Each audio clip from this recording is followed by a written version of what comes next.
The Elder Scrolls 6 trailer dropped many years ago, and we've still heard nothing from it since, so I figured I'd recommend some other fantasy RPGs that can be played in first and or third person, but you can enjoy while we all wait for the Elder Scrolls 6 to actually launch in about 2048. First on the list is Kingdoms of Amalur. Reckoning or Re-Reckoning, there's a remaster, but honestly, they're both the same game.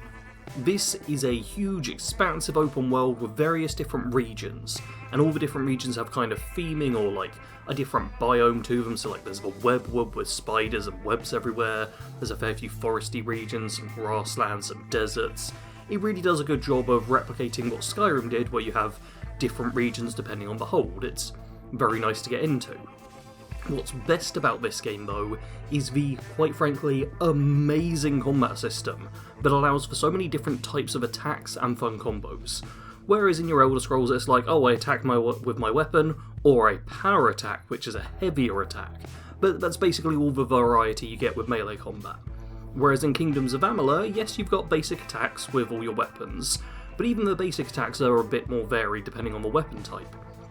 And then you can unlock lots of different moves, like you can get spinning moves with warhammers, or you can hold down the attack button with chakrams to make it so you throw them and they go in a circle around you, great for area denial.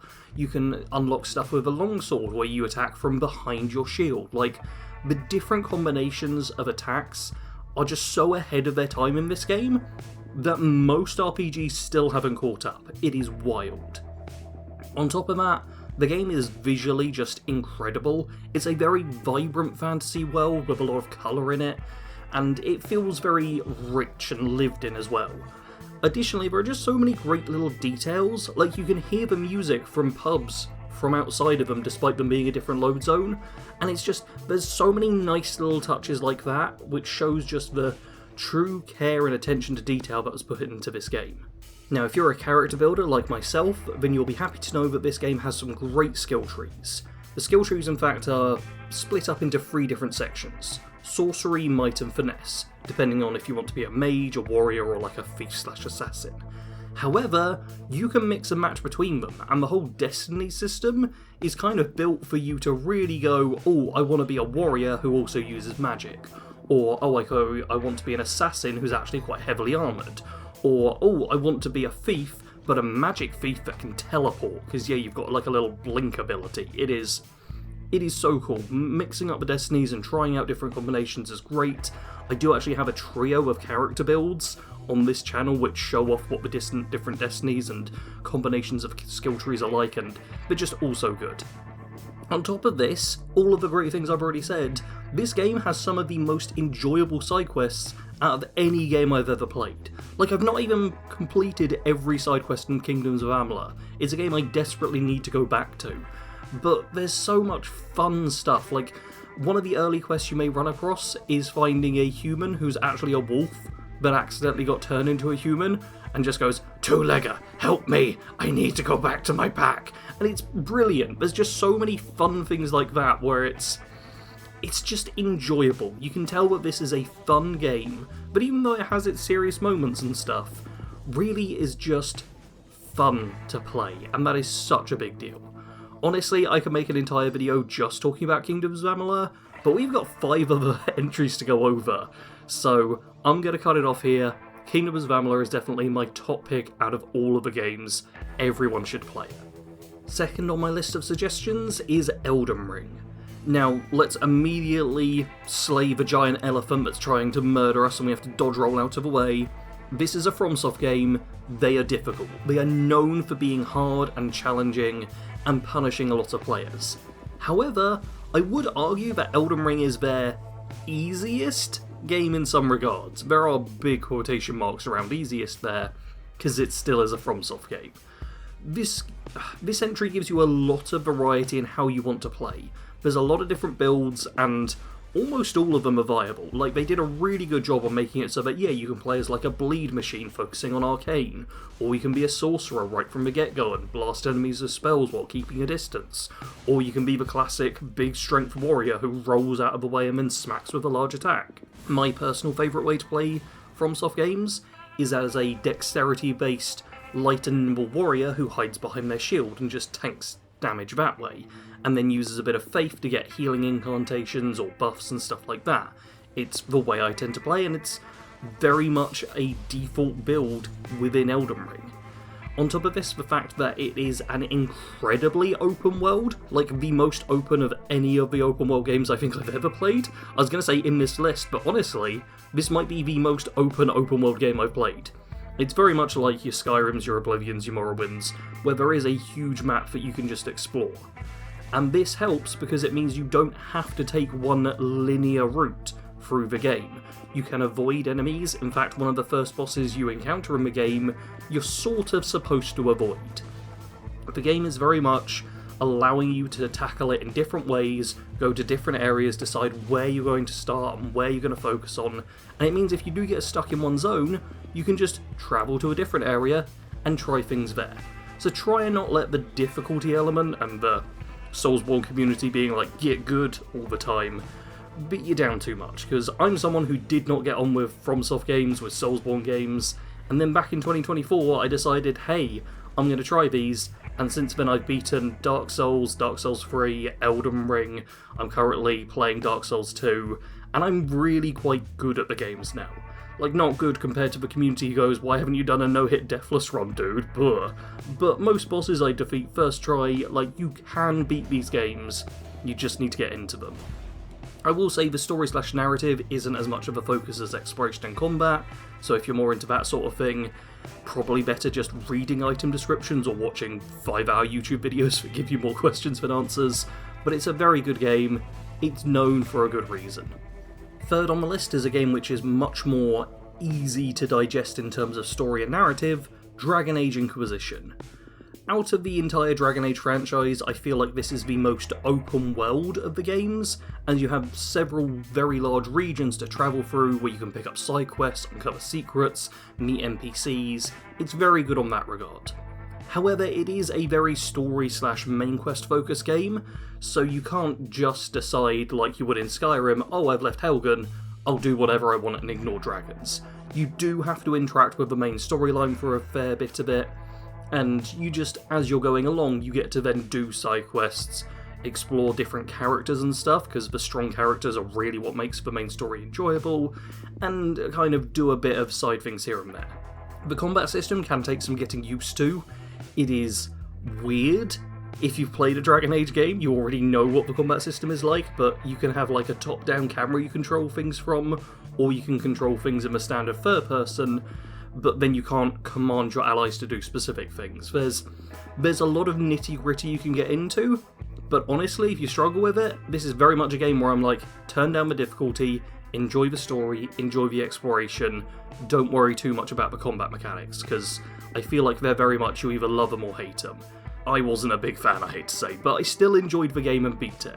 I will say as well, you also don't need to have played any of the other games in the franchise to understand what happens in this one. There are recurring characters, there are throwbacks and stuff, but they're never done in a way that isolates new players. Like, you can 100% play Dragon Age Inquisition without knowing anything about the franchise, and you'll still be able to understand what is going on. Game number 4 is Fate Keeper.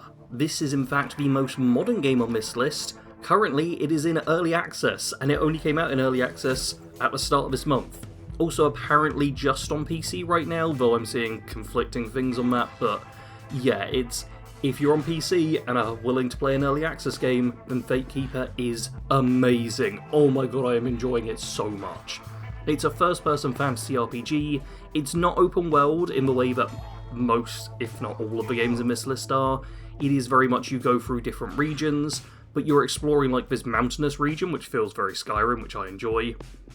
And one of the best things, in my opinion, as an alchemy addict, is it has such an elegant alchemy system for potions and poisons, where you search for the different ingredients as you're travelling through each level/zone, and you find them, you go to the cauldron, and you can mix up either potions or poisons or craft a recipe.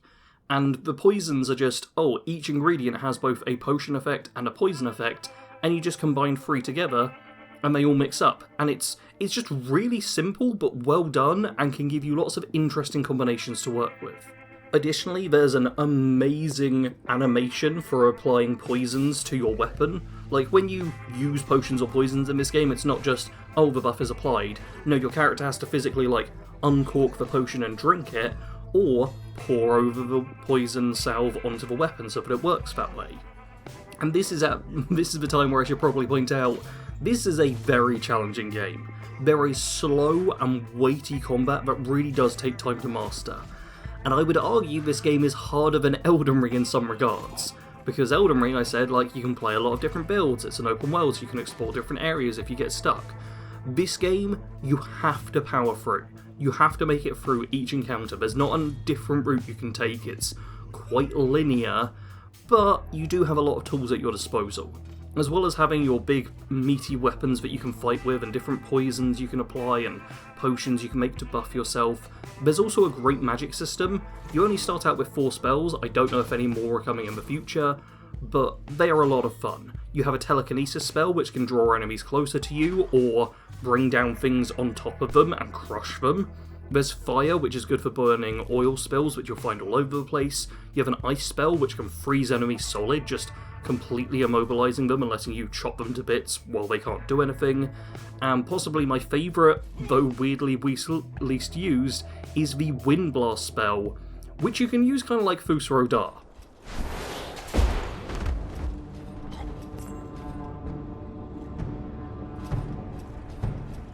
Yeah, that's just fun. I'm really enjoying this game. I'm only a few hours in, but I've already beat like the first boss you kind of encounter, and it's a good time. It is a lot of fun, I would highly recommend it. Next up on my list is Tiny Tina's Wonderlands. This is a Borderlands spin-off game based off of Dungeons & Dragons, or more accurately, the Borderlands parody of D&D, which is B&B Bunkers and Badasses. And if you're the sort of person who thinks that Shia Gorath talking about cheese is the height of humour, then you are gonna love Wonderlands. Like, it's got so much dumb comedy in it, it'll be great. I've recently played through this, I did a complete playthrough, which isn't going to come out anytime soon, but eventually will show up on my second channel, Bad Company Gaming, and it's a lot of fun. It's really just quite a fun game. It's once again another vibrant one, it's got a very stupid sense of humour, and I will say the classes and skill trees actually offer a lot of good variety. There are several different classes you can play as, you get to multi-class halfway through the story, so you get abilities from both of them, and working out what sort of things fit together is a lot of fun if you're a build maker like me.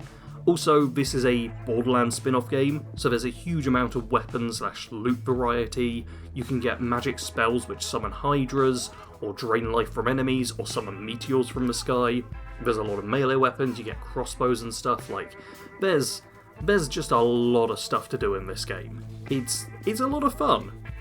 It's also worth noting that you can play this game with your friends. A lot of it is designed kind of with co-op in mind. There's even some like skills and stuff which lean into that a bit more. So if you're looking for a game to play multiplayer with a few buddies, then Wonderlands is a great choice. I also feel like I should probably point out that Tiny Tina's Assault on Dragon Keep, which was a DLC for Borderlands 2 but is now also a standalone game, exists and is out there, and is a very similar thing. So if you do end up enjoying Wonderlands, maybe check out Assault on Dragon Keep 2. And final game on the list is Elder Scrolls Online. Yeah, I know this feels weird as one that like, oh, you're waiting for an Elder Scrolls game, but hey, this is the most recently updated Elder Scrolls game. And it's not one I enjoy. It feels very weird to be recommending a game that I don't get on with. I have tried to play it, I've tried to play it a lot, and it's just not for me. It is an MMO, a massive multiplayer online role-playing game. And I don't like MMOs, they're just not my sort of thing. Fallout 76 is the only one I get on with, and even that, I don't enjoy the multiplayer stuff as much as I do anything that's weighted more single player. That being said, I know a lot of people who were reluctant to play ESO, but ended up really enjoying it. Especially if you're someone who loves Elder Scrolls lore. This is the game with probably the most lore in it out of any game in the franchise. If you're someone who wants to know all about the Divines, all about the history of Tamriel, all about different races and what kind of drives them and what big events happened in the past, then Elder Scrolls Online is probably the best game for you to play. It keeps getting updated as well. There was just new content, and I imagine there's going to be new content released up till and beyond Elder Scrolls 6 showing up. So if you want a, quite frankly, ridiculously huge time sink that's in the Elder Scrolls world, where you get to experience a bunch of the lore, and maybe play it with friends or a guild if you're that sort of person, then Elder Scrolls Online is worth trying out. Maybe. I still don't like it. I'm sorry, Elder Scrolls Online. I wish I enjoyed you, but I just don't. Anyway, those are my suggestions for 6 games that you can play if you want to scratch that fantasy RPG itch. Feel free to leave your own comments in the suggestions. Suggestions in the comments. There we go. I might do another list of this without the restriction to playing in first or third person in the future if this does well, but hey, maybe we'll get Elder Scrolls 6 sometime soon and I won't have time to make it. That seems likely, right? Anyway, hit the like button, feel free to subscribe, and as always, thanks for watching. Sarge out.